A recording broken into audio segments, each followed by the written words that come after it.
Excellent. So I'm so glad you're all here. This is one of the highlights of the year for myself because it's so wonderful to see so many people interested in this practice and in the philosophy of Kriya Yoga. I was telling Craig that he pretty much took all my ideas, so I don't really know what I'm going to talk about, but I have a few things. Craig covered the essence of what I personally feel is so important about Kriya Yoga. And one of the things that he mentioned was that you can't be here if you don't already have some good karma to be here. We have to remember that to even have an interest about the spiritual path, or even have an interest about meditation, there has to be an aspect or a level of grace functioning in us. Now, it's always functioning in us, but it's more active, it's more alive, it's more dynamic. The book that we handed out this morning, if you didn't get one, they're up here, you can grab one. This book is on an idea from yoga called the Goonas, or the primary cosmic forces of manifestation. And the Goonas are essentially the essence of all creation. And in the Goonas, they're divided into three things. One is called Sattva, which is light, clarity, truth, buoyancy, peacefulness, wisdom, intuition. Another one is Rajas, which is transformation.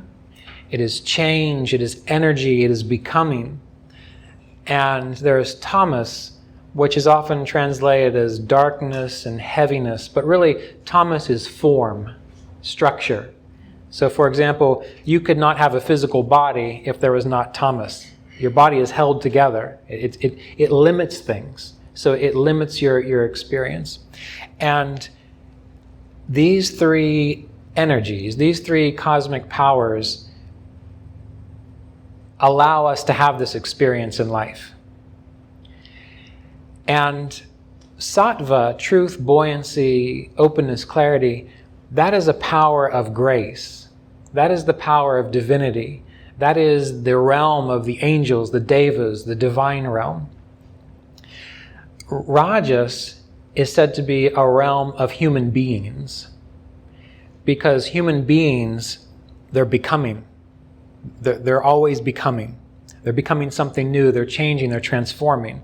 And so to be a human being is to be in a state of transformation. Oftentimes we look at a tamasic energy to be sort of the minerals, the plants, the animals, because they are unconscious. Now I know we think that they're conscious because they come when we say, here's a treat, and those kinds of things. But they don't have the capacity of free will that we have. So we have these levels of experience. And Swami Sri Yukteswar, over there, second one from your right, Paramahansa Yogananda's teacher, he explained that there are these levels of being that we go through. And so, for example, all of us at some point in time have been identified as a mineral or a plant or an animal. And as more light comes into our life, we become more conscious, more aware. So the plant is more aware than the rock. The animal has more agency than the plant. Well, us as human beings, we do have an animal body. That's why we behave like animals most of the time. But we have a choice to seek and experience more light and intuition. And that is where free will comes into play. Human beings are at that transitionary period where they can decide, do I want to continue to bring more light into my life, or do I want to continue behaving like an animal? We're at that state. That's why there are many human beings out there who do behave like animals, and we don't understand why they're so caught up in instinctual drives like tribalism and I'm better than you and all I want is to have my senses gratified. It's only because they're at a particular stage of development and there hasn't been so much light available to them. But in order to come to a place like this, in order to even have an idea that meditation is useful for you, you have to be at a particular place in your development as a spiritual being that you are ready to continue the transformation process. Because the transformation process is to become more of a being of light. They call them devas. Christian traditions, we call them angels. Now, we're not getting mythological in this way. It's just that as you become more full of light, you become a more saintly person. So your role is to become a more saintly person. That is the natural progression of a human being. So a fully realized adult human being are the saints and the sages that we know. And this book, and hopefully you'll read it, and we'll talk more about it, it's all about learning to cultivate more sattva, more light in your life. And the reason this is so important is because when there is more light in your life, you understand the purpose of life. You are not so troubled by the difficulties of life because you know you're a human being in a body that's always changing. So even if something difficult happens, when you're full of sattva, you see it in relationship to the bigger picture of your transformation. Okay? A while back, and I know many of you have heard me talk about this a lot, but I've had a recent change in understanding about a particular time of my life. So I met Mr. Davis when I was 20 years old, and so that was about 25 years ago. And I began practicing Kriya Yoga. That was what I did. And when I worked less than I needed to so that I could spend more time meditating and studying. I purposely chose that. And after about 18 years, I went through a very, very, very difficult time. Many things went wrong. My wife passed away.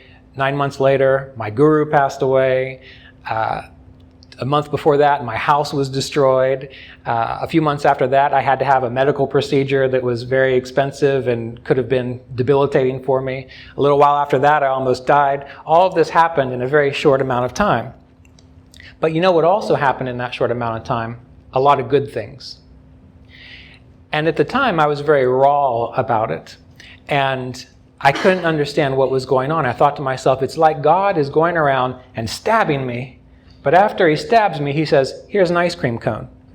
And it's like, what is going on? Why am I getting stabbed and then being given an ice cream cone? I thought God was crazy. And that stayed with me for a long time.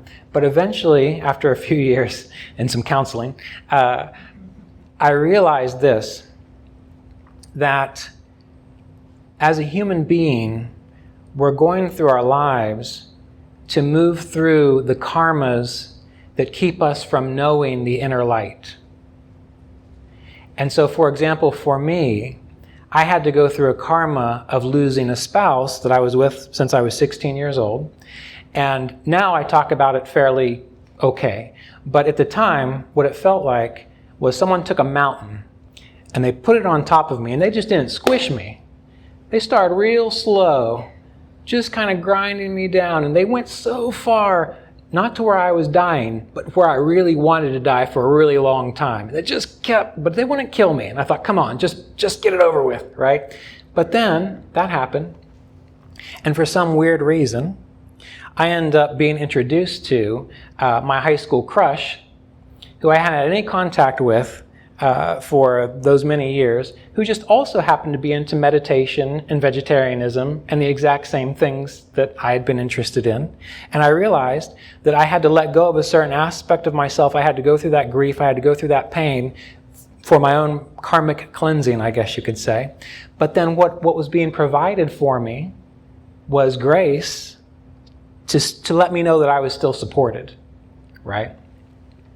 And as time went on, I realized throughout my entire life, no matter what difficult things came my way, those were the moments of change and transformation that were teaching me what I was way too attached to, driving me back to realize the only thing that I'm supposed to be attached to is the divine, is to inner light, is to God. After my wife passed, I went and I saw Mr. Davis, my guru Roy, and he said to me, he said, I'm surprised you haven't taken the orange robes yet, meaning become a Swami. And internally, I was there. I had let go of all that. But it didn't work out that way. I ended up having another relationship. And what was weird about that was my relationship with Melissa was beautiful, and it was one of the best experiences of my life. But you know what I always wanted? I always wanted someone that would be doing this with me. And somehow, Jasmine comes along, and she quits her job, and she ends up taking care of all of your emails, those of you who have emailed Jasmine. And she leads Qigong retreats, and she goes on retreats with me. And I wanted to live in the country and not have all the hustle of when I was living in Asheville, and that is what I was provided for. So I had to go through this extremely difficult experience, but then I was shown that, yes, you had to learn that, Ryan, but I'm not just torturing you. I'm not just stabbing you and saying, it's a terrible thing. I'm showing you that there is grace in the change. With Mr. Davis is my Kriya Yoga guru. He is my guru. And he passed away in 2019. And he was 88 years old, but it still shocked me. I don't know why. He was 88 years old. When you start getting above, 88 or so, you're probably going to die. I mean, that's just the nature of things. You make it to 100 or so on. But it shocked me because I thought he would always be there. Because in my adult life, he was always there. As an adult, I never did not have Mr. Davis in my life. And I had no inkling that he was not going to be there, because I talked to him 6 weeks before and he was just fine. He was talking about 5 years down the road and what we were going to be doing 5 years down the road. And then he dies, and I'm thinking, great, now what? And but what happened? After that, that drove me into a deeper exploration of Sanskrit and Sri Yukteswar's book, The Holy Science, which drove me deeper into the Yoga Sutras of Patanjali. And I just thought one day, I need to contact this fellow that I knew, Vyas Houston, who's the director of the American Sanskrit Institute. 20 years ago, I had got his courses, I had read his books, and when I got in contact with him, I hadn't talked to him since then. He remembered me. And we started a little bit of a dialogue. He referred me to one of his students, and they introduced me to some deeper practices within the Kriya Yoga tradition that absolutely changed my whole perception of what I thought was possible. And so while Mr. Davis, his body passed away, I ended up meeting someone who also taught at CSA, who knew Mr. Davis, who had been initiated by Mr. Davis. I have a picture of the two of them together, who took what I thought in that 20-year period that I had some great realizations, that I knew what was going on. But then I started interacting with him, and he introduced me to things that completely blew my mind. And so I saw, even though Mr. Davis passed away, there was a continuation of life. There was a continuation of teaching connected to the same, to the same tradition. And in that transition, what I realized was that life will keep changing. But the essence of the light, the essence of the wisdom, the guidance that you seek out, that you in a way call in by your actions, your activities, that will continue to grow and stay with you despite those changes. So as a human being, as a being of rajas, as a being of transformation, you have to be willing to know that that's what it means to be a human being. But you have to ask yourself, what am I changing and transforming into? And there was a question about desire. And my thought about that is, if you have a desire, the question is this leading me closer to a capacity for light and clarity, or is it leading me away from it? And so for every one of you here, I wouldn't necessarily say this in public because not everyone has that mission or goal. For you, anytime a question arises about, should I do this? Should I do that? It might not always be black and white, but you can get pretty close by saying, will this lead me closer to clarity, to light, to wisdom, or is this going to pull me away from it? And understanding the gunas, sattva, rajas, and tamas can help. Now I want to start with some very basic ideas. For example, your diet, food. Your diet affects how well you can meditate. If you eat a lot of heavy foods, or for me, garlic and onions really affects me. If you eat a lot of heavy foods, or you notice that when you eat a certain food that you're fighting to stay awake, well, what's happening is a heavier food brings more of that energy of tamas into your life, which means when you try to meditate, now you've got to carry that bag of tamas with you to try to sit up straight and wake up. But if you eat foods that are lighter, sattvic, easier to digest, easier on your body, that's bringing in the quality of sattva into your field of awareness such that when you sit to meditate, you are actually supported in that way. You're supported to experience the field of light. When it comes to your relationships, you have to ask yourself, and sometimes it's a very hard and challenging thing, because family can be very difficult sometimes, is this relationship allowing me to sit down and to not be troubled so that I can meditate? Or is this relationship causing me to doubt myself, to overthink things, to wonder about this drama? Is this going to happen? Is that going to happen? That is a rajasic energy, which means that you are introducing yourself to a rajasic force. So when you sit to meditate, that's what's going on. That's what's going on in your head, too much rajas. However, if you're surrounded by people that are light and clear, you feel safe around them, you feel supported by them.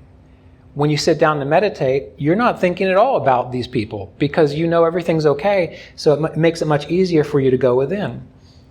For example, during this retreat, we are staying with Vicky and Craig, and we have a few Italians with us, and they're all very clear people. Which means that while we have good conversations and it's fun and it's enjoyable, but it's not distracting. When we sit down and meditate, there is a field there that you can abide in, which supports you. And like Craig was talking about, the people that you open your heart to, the people that you think about, the people that you are attuned to, that is the field that you are participating in. And if they are, again, loving, supportive, intuitive, clear, they don't have to be that smart even. They just have to be nice people. That will help you to know what the divine is. That will help you to know what the divine reality is. Anytime I was with Mr. Davis, we actually didn't really talk about spiritual things. When we were on retreat, sure. When he was up in the chair and I was sitting there and he was giving his lectures and he was talking about Yogananda. But when I would go visit him, I'd spend an hour and a half just drinking tea with him, and he'd be talking about farm machinery or things that they're doing on the property or what? Cars. Or cars, yeah, or golf. That's what he would be talking about. But for some reason, me being there, and I would just turn my mind off. I was like, I don't care what he talks about. I just want to be here in this experience, in this field. When I would leave, I would go sit down in the meditation hall, and because of that time spent with him, the meditations were just fun. And when I say fine, it seems like I'm diminishing it. I mean, it was great, right? But it wasn't, it wasn't like I was on drugs great. It was this sense of just steady, subtle, calm radiance. And that was just because that was what his life was dedicated to. And again, I mentioned Craig stole all my ideas, but the people, you have to be going, when he said you have to be going in the same direction as the people you're around, that means the people that you're with in your heart.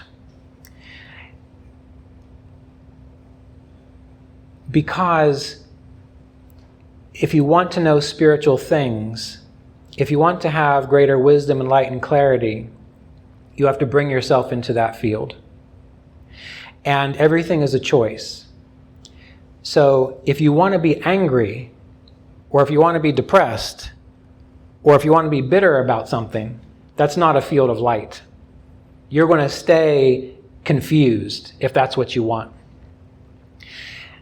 And when you're around other people, now, as Craig said, sometimes we are around family or friends that don't really care about the things that we care about. I mean, actually, most of my friends are musicians, and I don't talk to them about spirituality. We just play music together, and then I go home. But the people that I really open up to, that I'm really at peace with, that I really share with, there is that going in the same direction. there's been a lot of talk, Jasmine and I have talked about this a lot, but also during this, before we got going with the retreat, a lot of talk about letting this be your last life, right? And this spiritual path is like a train, and it's going to that field of pure divinity, I guess you can say. That's where it's going. And you can choose to get on that train and keep going. But if you've got people that are just wanting to hop off, let them go. Stay with the people that are going to that final destination, that final direction. One of the conversations that Jasmine and I had, because she is newer to Kriya Yoga, 2021, you said it was here that she was first initiated. I made the comment, this is my last life, I'm done. And she said, well, how do you know? I said, it's just a feeling. And I said, well, do you think this is your last life? She says, well, I'm not sure. So on the way up, we talked about it again. I said, well, if you stick with me,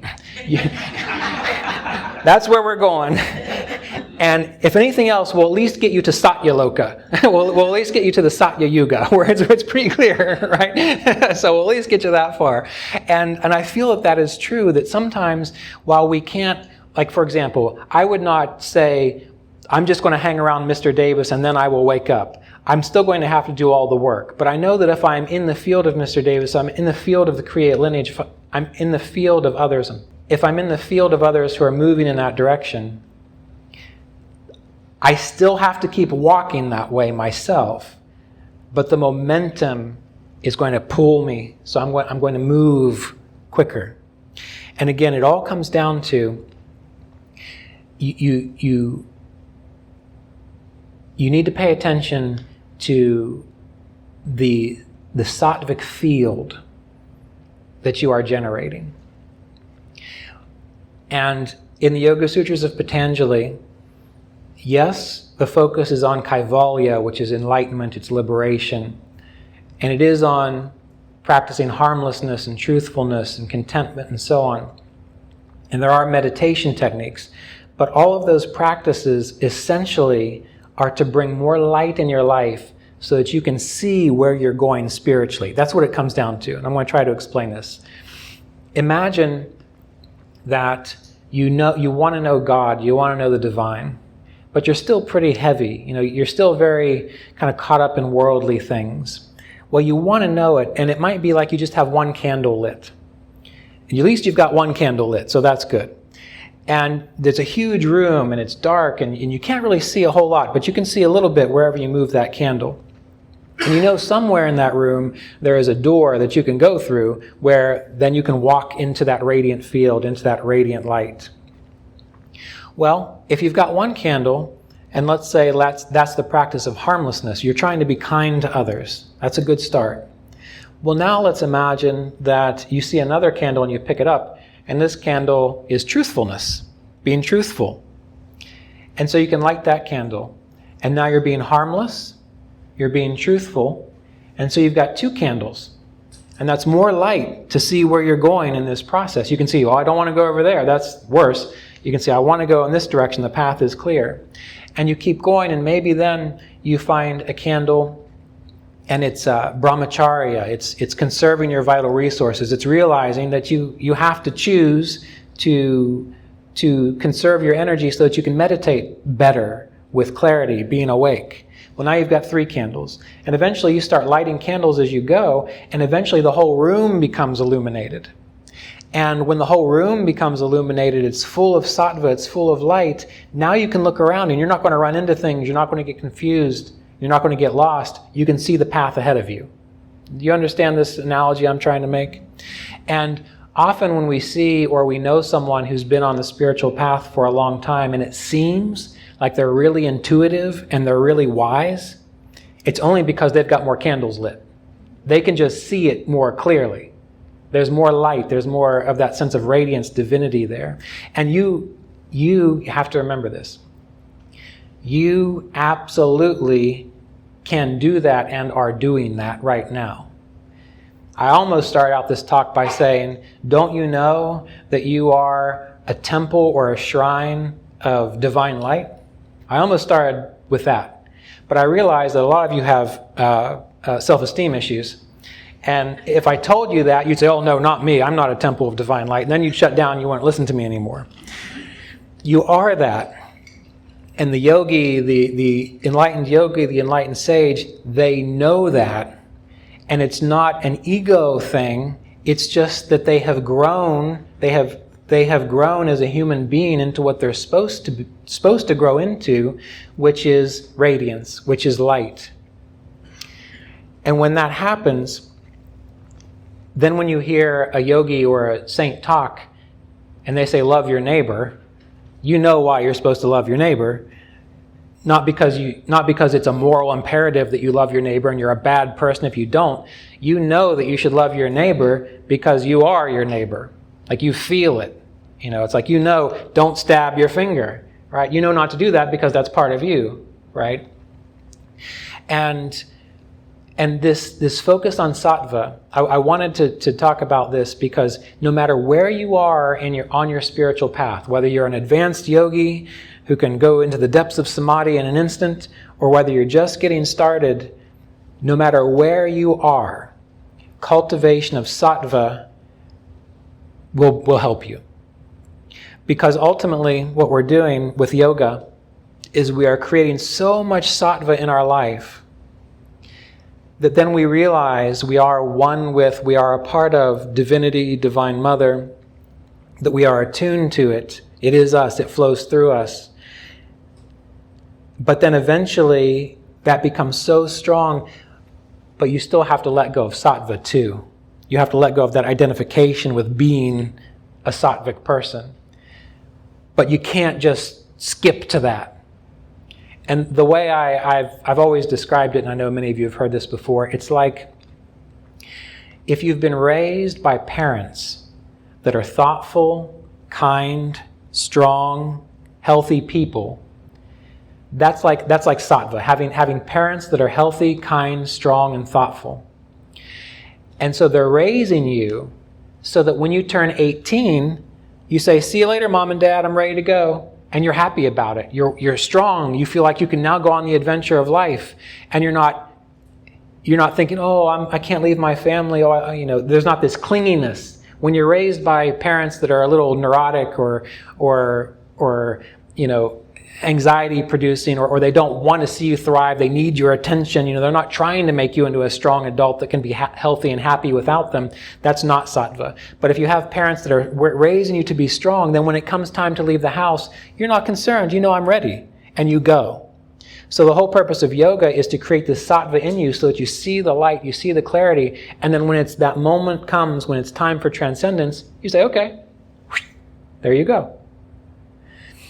So the whole purpose is as you cultivate sattva, you become stronger, you become clearer, and you see things in perspective.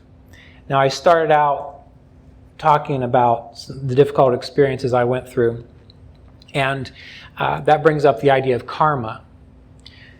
Each one of us has a karmic pattern.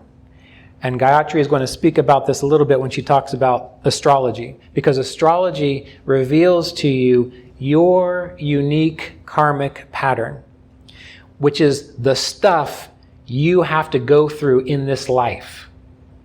Every single one of you has stuff you have to go through. If you are caught up in a tamasic state, you think to yourself, why does this keep happening to me? And you think God is terrible. And you feel weaker and more confused. And when you are in a sattvic state and troubles come your way, of course you grieve, you cry, you may be angry, but you realize that it is just part of the path that you have to go through. And internally, you are still centered in divinity, in clarity, and in strength. And so each one of you has stuff you have to go through karmically. For some odd reason, I've been extremely fortunate and blessed that I have had wonderful relationships in my life. But I've also had a lot of difficulty.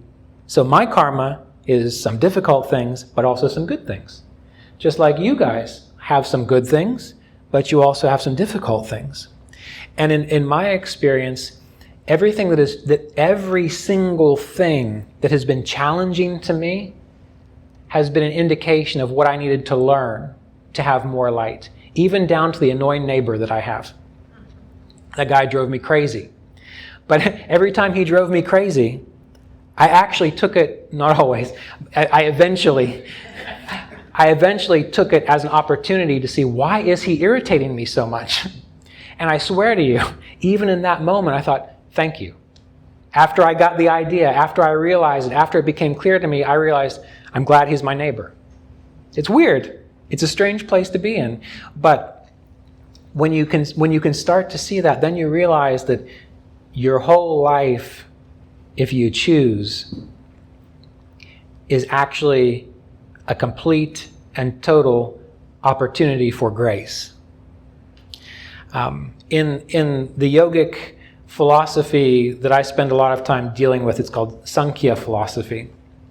And you'll read about it in one of these chapters here. But it's a dualistic philosophy. So I'm not much of a non-dualist myself, but it's a very dualistic philosophy.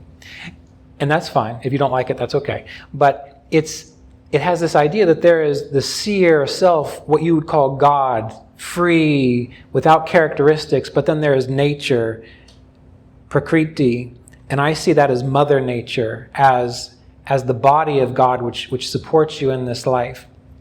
And in the Sankhya Karika, towards the end, it essentially says that nature exists, meaning every experience you have, everything that you are, exists solely for the illumination of your soul. It says that very directly, that nature exists. Every experience, every thought, every activity, every person that you don't like, every person that you love, every single thing, if you can allow it and you can pay attention to it, exists solely for your own illumination. So what does that mean? Well, let's say that you don't have the karma that I do for relationships, and you have trouble maintaining relationships. Well, what is that telling you? It's telling you that in this lifetime you're learning that you should not be defined by other people. It's telling you, okay, maybe you need to look to God for that sustenance inside you rather than projecting outwards. And oftentimes we project outwards in relationships, like Craig had said, because of trauma. You've got a needy mother. You think that, if she's happy, the whole world's happy. So from that point forward, you just spend your whole life trying to make everyone else happy, not because you're a saint, but because you have that neurosis that that life is only going to be good if your mom is happy. But really, your mom is supposed to take care of you, right? It's not supposed to be the other way around. So we have to see, even in those situations when there's a difficulty with a parent, the parent doesn't give you what you think you want or what you need. Well, there is something in there that if you can work with it, if you can bring a light to it, understanding to it, it's showing you where you need to tap into a sense of grace. If you have difficulty with your health, well, what's that telling you? It's telling you you're not supposed to define yourself by your body.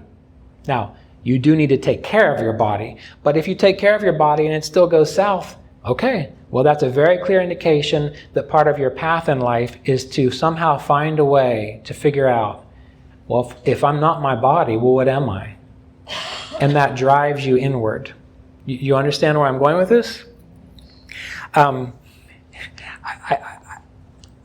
Those of you who do know astrology, I have Saturn on my ascendant, which means I usually focus on the dark and the heavy stuff as ways of learning.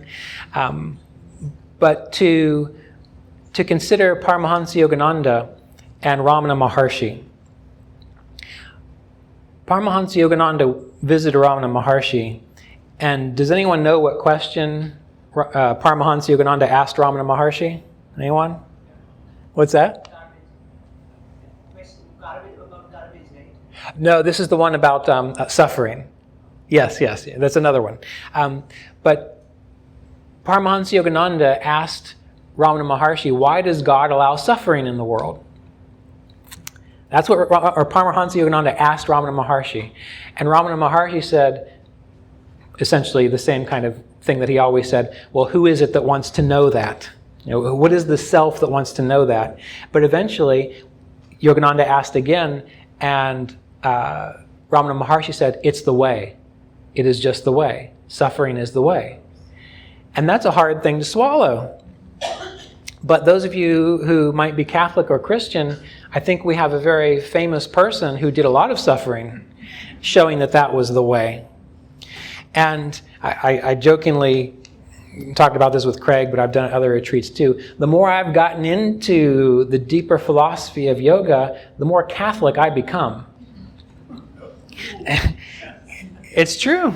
Because when you get into the deeper philosophy of yoga, you're letting go of yourself. And what does the cross represent? I mean, I really shouldn't be talking about this. I should let you talk about this. But if I step out of balance here, you let me know. It's been a while since I've gone to church. And that's not my fault. That's an inside joke. When we came, I said to Jasmine, I said, oh, well, maybe we can go to church on Sunday, because I thought that would be a good thing to do, Catholic church. And Craig said, oh, we can go to a Latin Mass. And I thought, great. And then he said, oh, you're calling my bluff. So I almost went to church. But anyway, back to the idea. The cross, that is complete self-sacrifice. And some of you might not agree with this, but this has been my experience. You cannot know divinity and still be who you are. You can't be yourself. You can't be an individual and know the infinite. You can have concepts of it, you can get close to it, you can touch it, but that full transcendence is an absolute letting go of yourself. Just like, can the butterfly stay a caterpillar? It can't. Are you saying yes? Okay. The butterfly can't stay a caterpillar. It can't. It has to transform. It has to go into the cocoon. It has to become something completely different. Right? Can the seed stay can the rose stay a seed? No. It has to go through the process of change to become that rose to bloom. And this is one of the reasons why the yogic process is hard. It is beautiful, and it is absolutely worth it. Completely, totally, absolutely worth it. But it is can be the most challenging thing you experience, because it challenges the very fundamental principles of who you think you are. So you take where you are, you take who you are, your personality, you take your body, you take your relationships, and the first steps are to begin to make them full of light, full of sattva, full of truth, full of integrity. And then you see what happens. When I began bringing more sattva into my life, I lost a lot of friends because they weren't interested in the things I was interested in anymore. I have some friends that I went to high school with, they keep inviting me to their parties, and I know what's going to happen when I go to their parties because I was there in high school. And they're going to think it's a lot of fun, and I'm going to think I can't wait until I go home, right? So I don't do that anymore. And the more you become more truthful, you start attracting to you people that you can be truthful with, right? I can be a very blunt person. My therapist tells me that I should try to be a little less blunt. But I can be a blunt person. And the thing is, though, when I'm around people that I share a level of truth with and intimacy with, they don't care how blunt I am, because they know my heart. And I know their heart. And they can say things to me that are also blunt, but I still love them.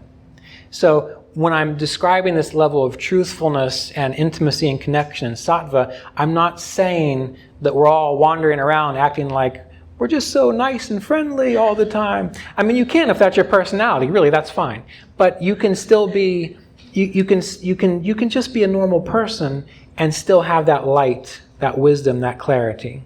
And you can speak truth and you can be truth. And when you speak truth and you are truth, then you know truth. as best as you can know truth. You know truth. You feel it. It is intuitive knowing. And then eventually, hopefully, you find a spiritual teacher. I think it is very important to recognize the lineage of teachers. When I was younger, I thought it was weird. Okay, when I was younger, I was raised in West Virginia, Catholic. I had no clue about yoga. I had no clue about guru lineages. I knew football, and I knew steak, and I knew potatoes. That's what I knew. And I mean, the people around me, that's what they knew. I knew music, but you get the idea. And I thought it was weird. But as the years went by, and I recognized that a spiritual tradition, a spiritual teacher, if they're sincere and authentic, what they are doing is they are a beacon of radiance of clarity. And by learning from them, by being in their field, you know what they know. For example, when I would spend time with Mr. Davis, I didn't have to ask him any questions. I would open up his books, and I knew what he meant, because I was, in a way, attuned to him.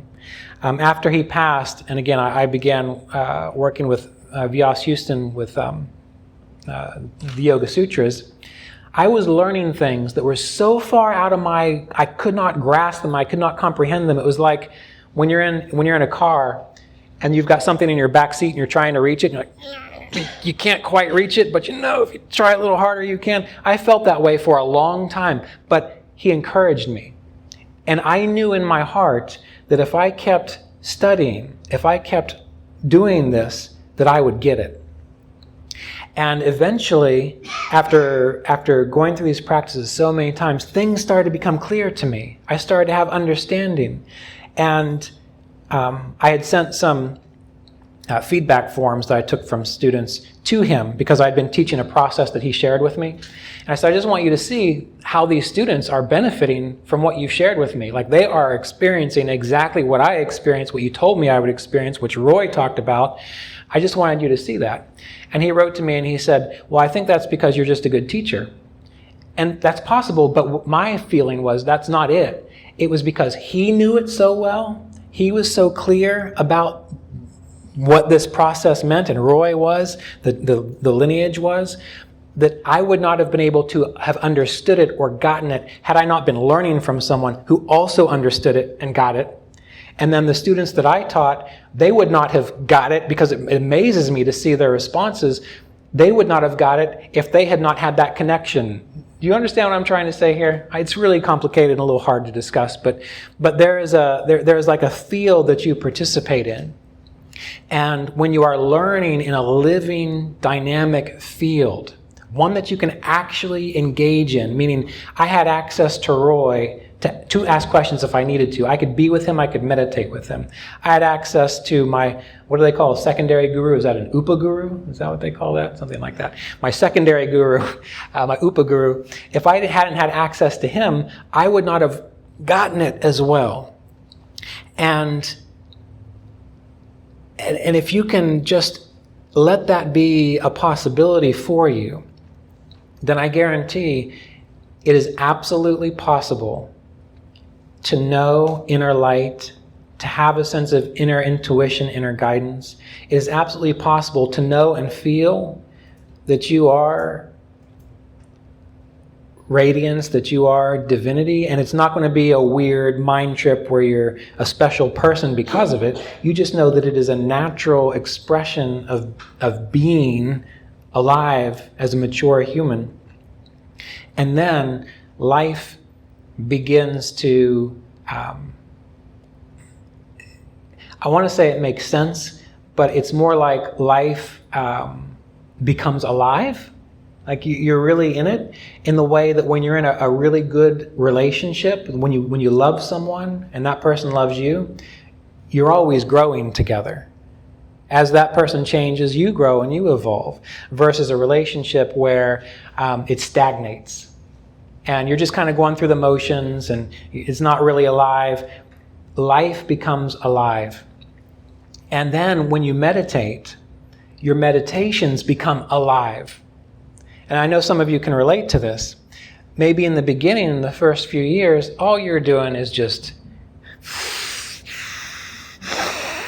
okay, how do I feel? Like you're just going through the motions. You're chanting the mantras. You're really trying, but it's not quite doing it for you. But eventually, once you get the hang of it, and once you have the sense of attunement, the sense of connection, when you sit to meditate, you enjoy it, and you can stay there for a long time in the same way that when you're with your best friend or when you're with your beloved, you could do it forever. You can just be there. It's very enjoyable. Time flies by. So that's why many of the mystics and many of the saints talk about this like it's a divine romance. It is. It is a romance with divinity. And when you hear about saints and sages that like never leave their house anymore, well, most people say, well, that's boring. Why don't they go on vacation? Why don't they do this or that? Well, what they're experiencing is way better than going to the beach. So there's this inwardness. And Roy one time, and another person I know, a very wise being, said that one of the real indications of spiritual growth is actually that you don't want to go out anymore. And by that I don't mean that you're boring and you just don't want to do anything. I mean, you're not trying to find satisfaction by going out into the world and doing certain things. You still go and you enjoy things, but it's not a compulsion. And the thing that you really enjoy doing is going inwards and communing with that inner state. And that's when you become like a saint or a mystic. The outward flowing current becomes less and the inward flowing current becomes stronger.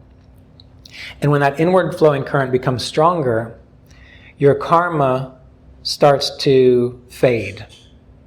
Because your karmas are all external things. Your karmas are all with the body, with the mind, with your relationships, and so on. And when that current is flowing inward, those karmas, they'll still come your way, but they don't hit you as hard.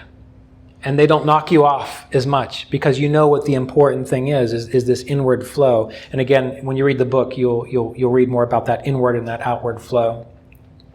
And as we're going to be learning, and some of you already know, with the Kriya Pranayama technique, what we're doing is we're pulling our awareness in, and through the chakras, we're pulling the current up through the spine, up into the higher brain centers, into the spiritual eye, the center of divinity, and also the crown. And what most people are doing in their life is that energy is coming down in and going out through the senses. They want to touch things. They want to have sex. They want to eat food. They want the senses to bring them satisfaction and fulfillment. So the energy is coming down and going out. Again, I'm probably stepping out of my box that I should be in, but when we think about Adam and Eve, okay, so the serpent came and tricked them, right? Well, what could the serpent be, metaphysically, metaphorically? Well, the serpent is the energy flowing down through the spine, becoming involved in the world, becoming involved in a dualistic kind of state, in gaining knowledge of this or that. But if the awareness is flowing up and you go beyond time and you go beyond duality, then you return to that space of what you could call the Garden of Eden, or that radiant field of light, and you know you are close to God, the radiance of God, and you know you are taken care of in that way. So with the Kriya Pranayama, what we're doing is we are overcoming that downward flowing current, which most of us started out with in this life, and we're consciously practicing redirecting it upwards. And it takes a long time, because the habit is so strong that even if you do a whole bunch of kriyas, you still might be going out, you still might be seeking satisfaction in things that are temporary. But there comes a point in time, there actually comes a point in time where that current switches direction.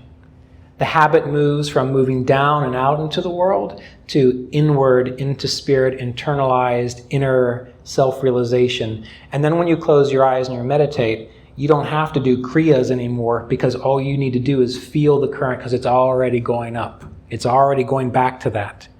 And so human beings have this neat opportunity. This is where free will comes in. You can continue letting the current flow down, back into the world, back into your passions and your habits and your tendencies, which is what everyone else is doing. Or you can choose to start flowing it inward and upward, and then you begin to access the realm of the devas, the realm of light, the realm of sattva. And that experience is like nothing you can imagine in the human world. And this is what makes it hard, because you have to have some kind of faith to even have a sense that it's accessible. And that's again where the lineage comes into play, and the great yogis through time come into play, because they are telling you this is the reality, this is the possibility. You can experience something that is way beyond the limited human experience. You can graduate into that. And then when you touch it, you go, oh yeah, now I see what they're talking about. And then you naturally always tell the truth. And then you naturally don't harm people. I mean, sometimes you can't help it because we live in a world where it just happens, but not maliciously. You are naturally pure. You are naturally content. You naturally are surrendered in God. And that idea, those of you who are familiar in the Yoga Sutras, Ishvar Pranidhana, surrender or devotion to God. In the beginning, yes, you might have to work at it and say, I am surrendered to God. I give everything to God. But when you work, when you keep practicing, eventually it just becomes what you do. Just like when you love someone, you naturally want them to be happy. You don't think, well, how can I get a smile out of them? You think, no, I love them, so I'm going to do this for them, bring that for them. You become devoted, you become surrendered to that love. So the same thing happens naturally as you become surrendered. It happens easily. You grow into this. You feel it. It becomes a reality for you. You know truth. You are truth. You are a part of this field. Craig used that word graduate, and I think that's important, because there is the idea of being a bodhisattva, of coming back until everyone is liberated, but not everyone has to do that. Because if one person does it, well, that's all we need, right? Because they're going to just keep coming back until everyone's liberated. So there's the loophole. but no, you can look at it like this. There are some people that go to college, and there are some people that never leave college. I mean, you know those folks. Maybe you're one of them. I don't know. But you just want to keep taking classes, and that's okay. And there are some people that graduate, and then they become a professor. So they're still in college, right? The professors are the bodhisattvas, right? Because they just stay in college. But there are some people that go to college, they get their degree, and then they just go get a job somewhere. They move on. They move on to the next stage. So if you want to be a bodhisattva, if you want to be a professor, no problem. But it is perfectly all right to just decide, let's actually learn to touch this radiant field. Let's get there first. So before you think about being a bodhisattva, touch the radiant field. Do your meditation, practice the yamas and niyamas, cultivate sattva, eat light foods, be kind to people, maintain clear thoughts, practice loving kindness. This all generates sattva. And if it's not natural to you, it really means you have to do it, because you've got rajas and tamas going on, and you have to choose the sattvic way. And the sattvic way is hard is because rajas and tamas, they all perpetuate an individual. Rajas and tamas perpetuates an ego. So that means if you're thinking, well, I can't do that, I'm an individual, I should be my own person. Rajas and tamas, there it is. But I need to be special. There's rajas and tamas right there. And that is why, when you think about the monastic orders, or monks and nuns, or renunciates, they're renouncing everything for God. Now you can do it right now. You can do it as a householder, but you have to be able to give that the chance, the opportunity. And then when you touch that radiant field, when you finally gain the sense of what you knew was true, you had the intuition, you see it for yourself, and all the doubts really just fall away. You know it is true. You know that the soul is light. You know that the body is not eternal, that the mind is not eternal, that none of this is eternal. You know what is eternal. So you learn the difference between the eternal and the non-eternal. And then you can choose to live from that place of eternality, the eternal. And that happens through your dedicated meditation process.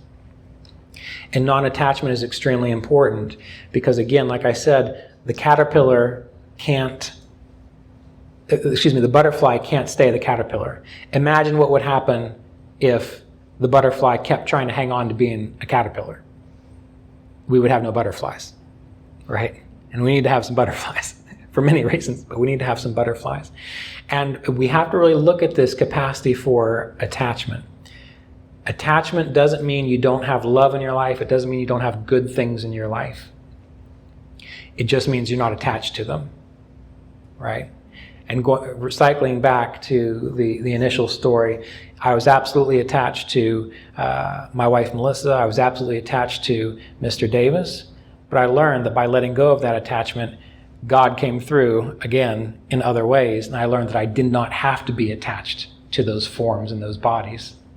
Do you get what I'm saying here? Yeah. See. Yes, see. I know that word. And then you develop, well, at least for me, and then you have real faith. Okay? And faith is sattva. Sattva is faith. And I'd like to be very clear that faith is not, I hope that will happen. Faith is, I'm fine with what happens. You see the difference? And that's hard. Believe me, that is extremely hard.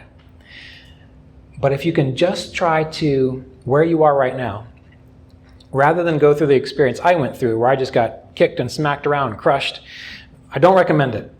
What you can do, if that is happening to you, well, figure it out. But what you can do is right now, use the little things. Meaning the little stuff that you're stressed out about, that really brings you anxiety, but you've got a roof over your head, no one's dying, you've got money, you can eat, okay? I'm not talking about those things, but the little things that come into your mind, oh, I can't believe that person said that. Can you believe this? Can you believe that? Just stop. And with those little things, start to practice. Is it possible that I am supported and that everything is okay, even though this stuff is happening?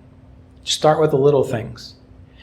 And if you can do that, then when the big things come your way, it's easier. Well, it can still be hard, but deep down inside, you can then feel that yes, you are supported. And then you won't stop meditating when difficulty comes your way. You'll be able to go deeper into it. You can even say, what message is this? What is this sharing with me? How can I let go a little bit more into this process, into this state of surrender, into this state of faith? And living by faith, in my experience, is one of the most sattvic things you can do. Living by faith is one of the most sattvic things you can do. But you have to be present. You can't be on autopilot. As Craig was saying, you might have to work with a counselor and a therapist. You might have to do that. In my advanced courses, before they take my courses, I ask them, do you have a counselor that you're working with? Because stuff's going to come up, and I'm not a counselor or a therapist. So you're going to have to work with it. I can show you the techniques, I can show you the process, I can hold the space, but I am not trained to help you deal with the issues from childhood. I'm not trained to help you deal with your traumas. But you know what? There are people who do that, right? And for me, once I began to practice, to pay attention to where my issues were, and then go work it out right then, or within a week or two with my counselor, what would stay in my mind and in my meditation for years would be resolved in a matter of a week or two. And you know what happened after that? My meditation took off. And again, in the programs that I lead, usually this is what happens. I say, do you have a counselor? Do you have a therapist? They say, oh, I don't need that. I just need to pray and meditate. I say, okay.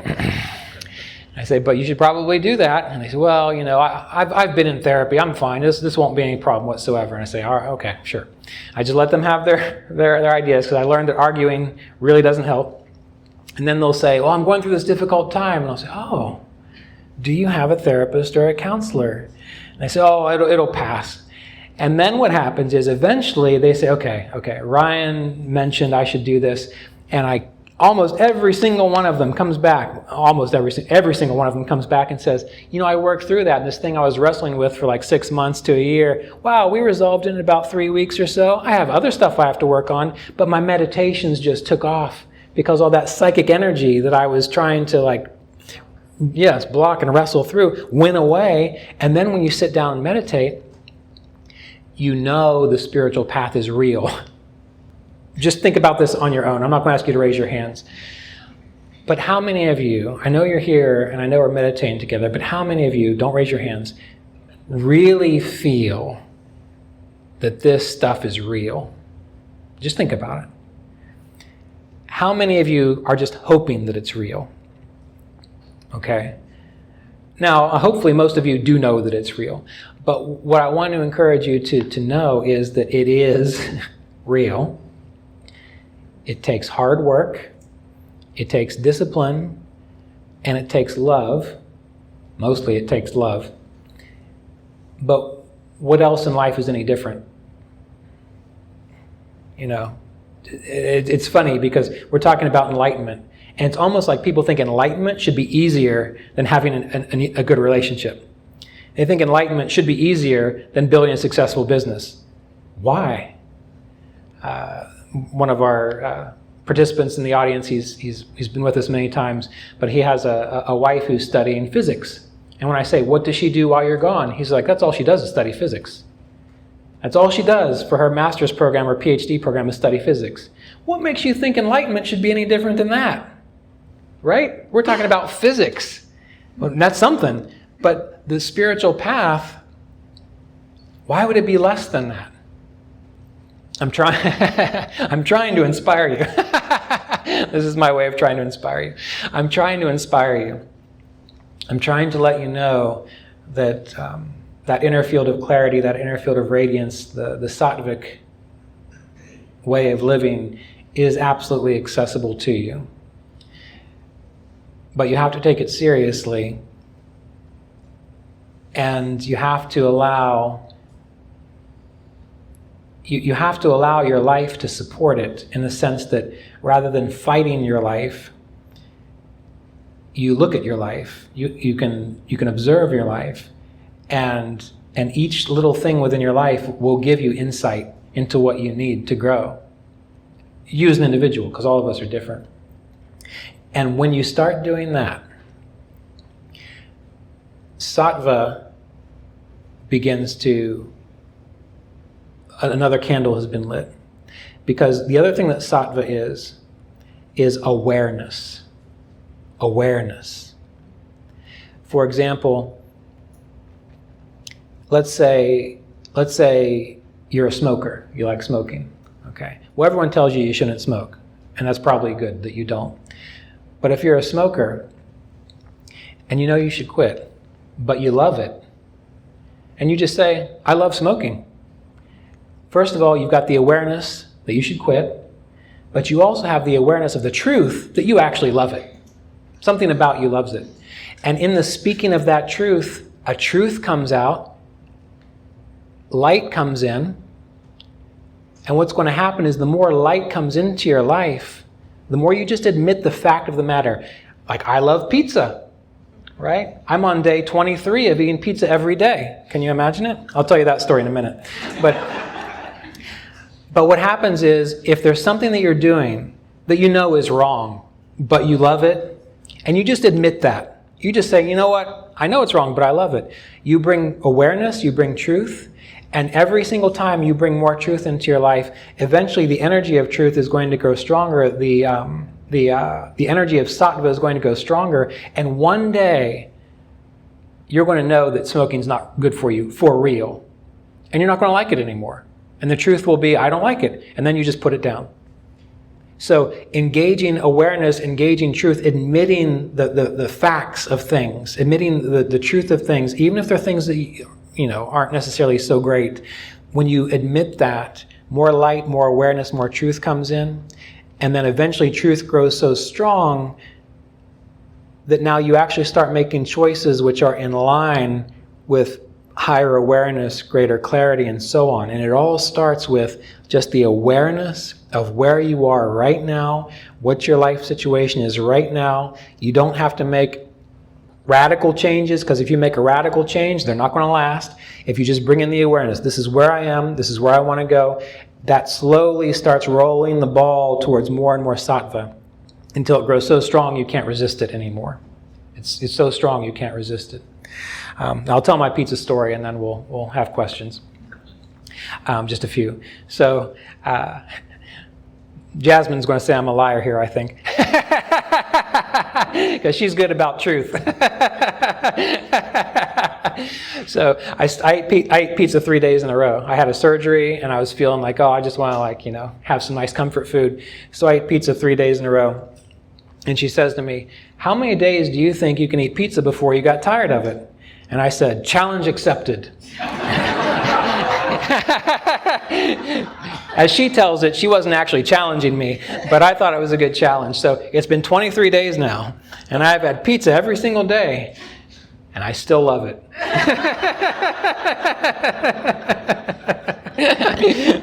So... The Italians are very proud of you. Yes, I'm waiting for the homemade pizza too, so it'll be good. Yeah. So anyway, so we have time for a few questions, and what would be good is if you get a chance throughout the next couple of days, because I'll be chatting with you again on Wednesday, just look over this book.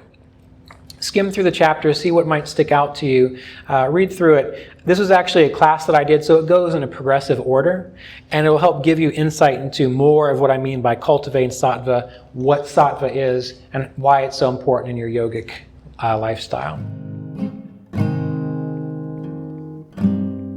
Thank you for tuning into this episode of the Kriya Yoga Podcast.